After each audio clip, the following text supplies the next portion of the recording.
Sporting Journal Radio, presented by Onyx. Well, right now I am knee-deep in editing a Prairie Sportsman episode, actually 2 Prairie Sportsman episodes that we filmed up at Lake of the Woods this past summer, and that's getting me excited about fishing Lake of the Woods this winter. And part of that excitement is because people are starting to fish up there. We're going to find out how things are going with Joe Henry right now from Lake of the Woods Tourism. Joe, how you doing? Oh, I'm doing good, man. I'm excited. You had the unofficial kickoff to the ice fishing season with the St. Paul Ice Show last weekend.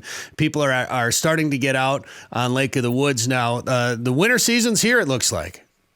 Oh, man, it is. Well, it's kind of cool. It was interesting because, we had ice on Lake of the Woods, and then we got a big wind and opened it up, which is pretty common for the fall, And then we got some cold weather, winds, and it locked up hard. And we're fishing. I mean, not everybody's fishing. We got a lot of resorts that have stake trails.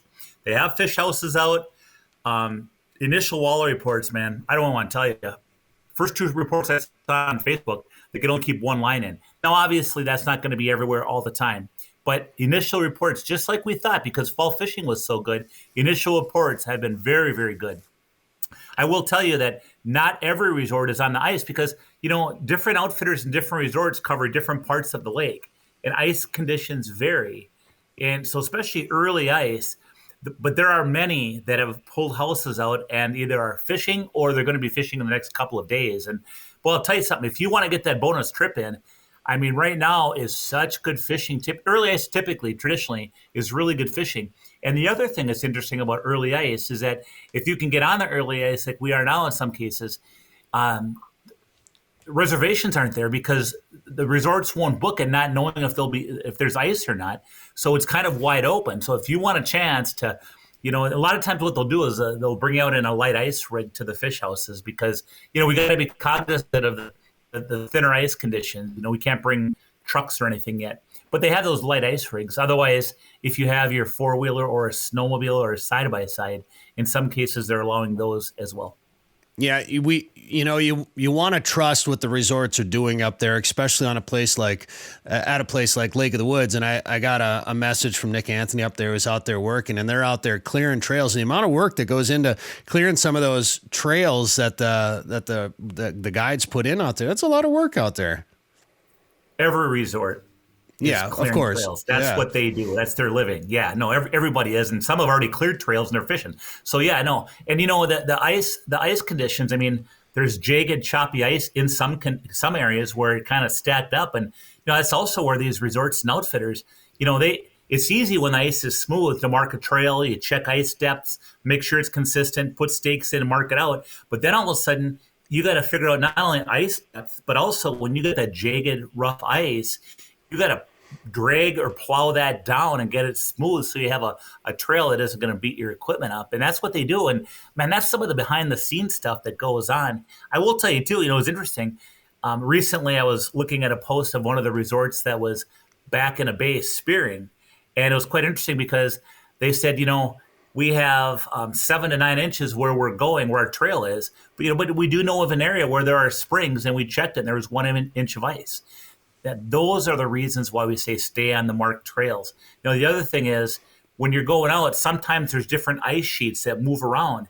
Well, if you're on those big ice sheets that haven't moved and it's been consistently growing ice, you're going to have more ice. If you get into one of those areas that happened to shift and it opened up an area of open water and that just started freezing recently, well, that's where you get in trouble. So the bottom line is, we say stay on the trails for a really good reason. I just talked to somebody at the ice show, and I said, yeah, I heard they popped a side-by-side through last year.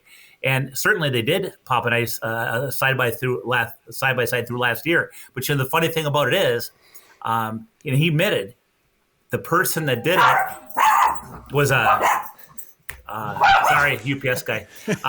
But that's a part of daily life for everybody now. The UPS drivers show up just about daily. They don't show up all day, and of course, as soon as they're doing this, they show up. Right. That's right. But no, the side-by-side, popped a wheel through or something. And of course, I asked about that. And the reason for it was because they were supposed to follow a trail back. It was their own trail. They took off the main trail. It wasn't marked. And of course, when the wind started blowing and blew snow on it, they couldn't see the trail. They got off course. And in the early days, that's where you get in trouble. So again, safety first this time. Safety first all the time. Stay on those darn trails. What's really funny about that UPS guy showing up at your place right now is not only did your dog start barking when your doorbell rang, but now everybody watching this, their dogs are going to be barking, at the door, thinking somebody's showing up at their place. This year you're in the outdoor industry, you're in media, maybe you have some pull. Is there any way you can have that Uber delivery commercial with the doorbell go off my TV and just never ring again? Not doorbells, but when I was in radio for a long time, we were actually. It was against some sort of, I don't know if it was an FCC regulation or what it was, but we couldn't put sirens in radio commercials because that would make people think they were getting pulled over when they're driving down the road. They hear the sirens on the radio. They think there's a cop behind them or something. And inevitably somebody would sneak one in there. Some national commercial would have a siren and we'd be trying to figure out how they could get away with it. But there were rules against that. So there should be rules against door knocks and doorbells in those commercials. Do your dogs go ballistic for doorbells? Thankfully, Mika's too old. She can't hear the doorbells anymore, but Tiny has never been around a doorbell in her life. So she doesn't understand. She doesn't associate that with somebody being at the door yet. So I get lucky in that sense. But Joe, getting back to ice, it's been an interesting year. Now, last year, our lake here in western Minnesota, it froze and then blew open and then froze and then blew open and then froze. I think it blew open like 3 times. So we didn't have great ice until later into the season. This year, we froze over early and it opened up a little bit, but for the most part stayed pretty frozen, while a lot of lakes north of us were still wide open. In fact, on Wednesday of this week, I talked to some relatives of mine that live in the cities. They said White Bear Lake had whitecaps blowing across it, like they're still wide open.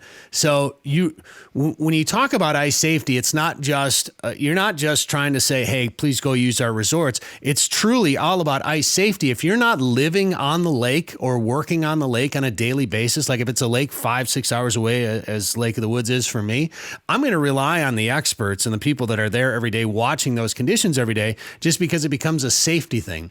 I don't care how experienced I am on ice. If I'm not at a body of water on a constant basis, or just not going out with a spud bar every 10 feet, I'm going to listen to the people that are there every single day.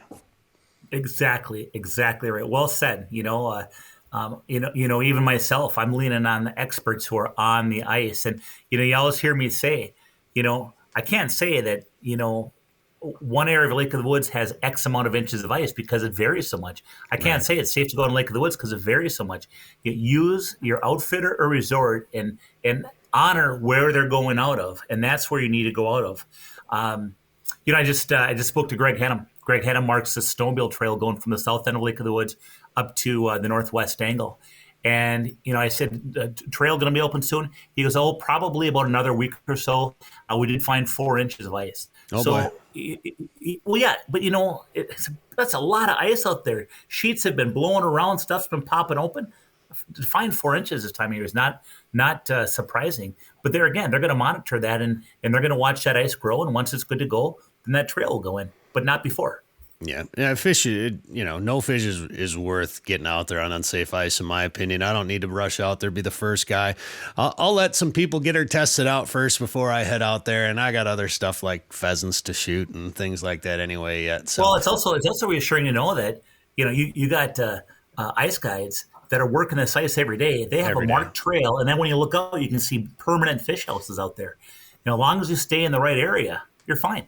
Yeah, absolutely. Well, I was kind of surprised to see, when you talk about some of those light ice rigs, to see some of those, the sidekicks or the trackers, pulling houses out already. So good ice obviously is forming. And Joe, those guys are catching fish out there. And if somebody watching or listening to this right now wants to get a trip planned up to Lake of the Woods, what should they do? What should they bring? Where can they find all the info? This is bonus time. You can either bring your own equipment, 4-wheeler, snowmobile, side-by-side with collapsibles, or use the resort stuff and they'll take you out to their houses. This is bonus time, and this is usually a really good time to fish. You want to find out more, you can monitor our Lake of the Woods Tourism's Facebook page, monitor your favorite Lake of the Woods Resorts Facebook page, or if you want to check out a list of all of our resorts, Brett, check out our website, and that is lakeofthewoodsmn.com. Hear more at sportingjournalradio.com or wherever you get podcasts.